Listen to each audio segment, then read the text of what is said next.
Hello ಸ್ನೇಹಿತರೆ, ರಹಸ್ಯ ಕಥೆಗೆ ಸ್ವಾಗತ. ಇದು ಎಂತಹ ಕಥೆ ಅಂದ್ರೆ ನೀವೇ ಆಘಾತ ಆಗ್ತೀರಾ ಯಾಕಪ್ಪ ಅಂದ್ರೆ ಇದು ಸ್ಟಾಕ್ ಮಾರುಕಟ್ಟೆಯ ಬಿಗ್ಗು ಎಂದೇ ಪ್ರಸಿದ್ಧರಾಗಿರುವ ಹರ್ಷದ್ ಮೆಹ್ತಾ ಅವರು 1990ರ ದಶಕದಲ್ಲಿ ಭಾರತೀಯ ಷೇರು ಮಾರುಕಟ್ಟೆಯಲ್ಲಿ ದೊಡ್ಡ ಬದಲಾವಣೆಗಳನ್ನು ತಂದರು.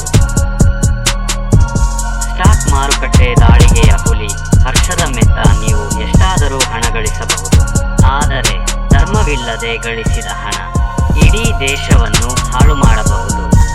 ಈ ದಿನ ನಾವು ಕೇಳೋದು ಭಾರತದಲ್ಲಿ ಸಂಭವಿಸಿದ ಅತಿದೊಡ್ಡ ಸ್ಟಾಕ್ ಮಾರುಕಟ್ಟೆ ವಂಚನೆಯ ಕಥೆ. ಹರ್ಷದ ಮೆಹ್ತಾ ಅವನು ಹೀರೋ ಆಗಿದ್ದ, ಆದರೆ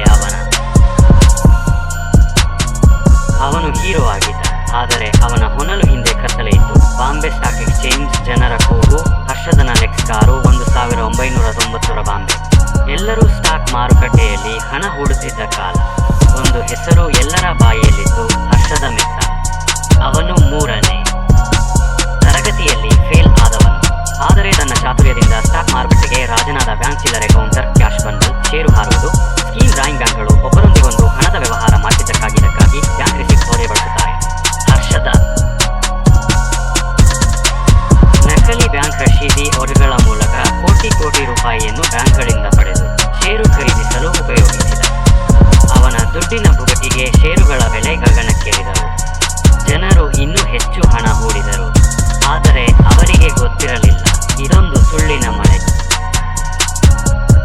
ಏಕಾಏಕಿ ಮಾಧ್ಯಮದಲ್ಲಿ ಒಬ್ಬಳು ಪತ್ರಕರ್ತೆ ಸುಚಿತಾ ದಳಾಲ್ ಒಂದು ಲೇಖನ ಬರೆದರು. ಅವರು ಏನಪ್ಪಾ ಅಂದ್ರೆ ಹರ್ಷದ್ ಮೆಹ್ತಾ ಹಗರಣ ಮಾಡಿದ್ರು, ಇಡೀ ಪೂರ್ತಿ ಭಾರತಕ್ಕೆ ಮತ್ತು ಬ್ಯಾಂಕ್ಗೆ ದೊಡ್ಡ ಹಗರಣ ಮಾಡಿದ್ರು, 5,000 ಕೋಟಿ ವಂಚನೆಯಲ್ಲಿ ದೇಶ ಬೆಚ್ಚಿ ಬಿದ್ದಿತು. ಅವನನ್ನು ಬಂಧಿಸಿದರು. ಕೋರ್ಟ್ಗಳಲ್ಲಿ ಕೇಸುಗಳು